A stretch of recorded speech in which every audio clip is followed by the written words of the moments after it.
हमरे मियां तू भी कभी प्यार करके देखाना।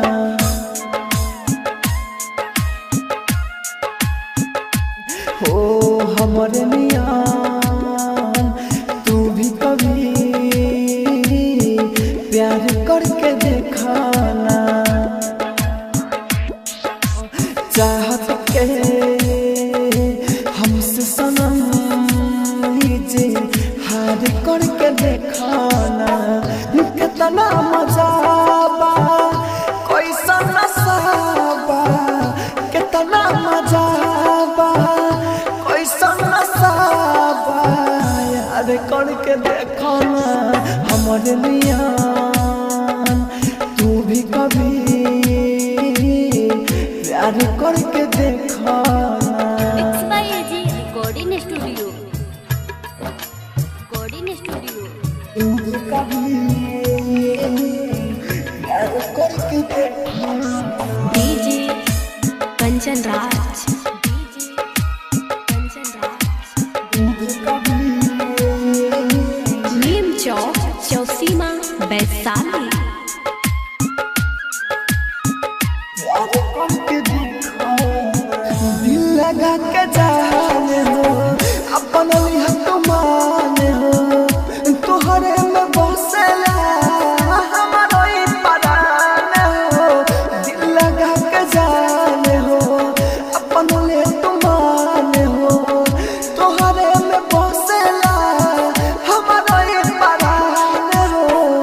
प्यार का होला टूटे न जोड़ा, प्यार का होला टूटे न जोड़ा। जे कैलाशों से पूछना हमरे मियां तू भी कभी प्यार करके देखाना। चाहत के हमसे सनम लीजे हार करके देखाना। कितना मजा बा कैसा नशा बा, कितना मजा बा कैसा नशा बा, यार करके देखाना। हमारे मियां तू भी कभी प्यार करके देखाना। Mix by AG recording studio. तू भी कभी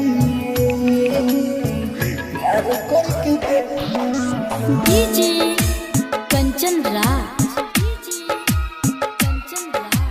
तू भी कभी नीम चौक चौसीमा वैशाली। तू भी कभी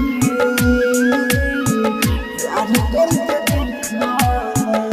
राइटर हो दिल के हो जाई तो गोरी, बारो तो पाइले दिलवा के छोरी। राइटर हो दिल के हो जाई तो गोरी, बारो तो पाइले दिलवा के छोरी। राहुल राजधानी कहेला रानी, राहुल राजधानी कहेला रानी। मनोज के ठेकाना हमरे मियां तू भी कभी प्यार करके देखाना।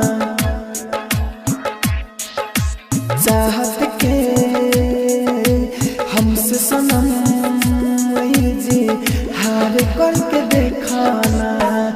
कितना मजा बा कैसा नशा बा, कितना मजा बा कैसा नशा बा, यार करके देखाना। हमारे मियां तू भी कभी प्यार करके देखाना। Mix by AG recording studio, Roshanpur Sapaha.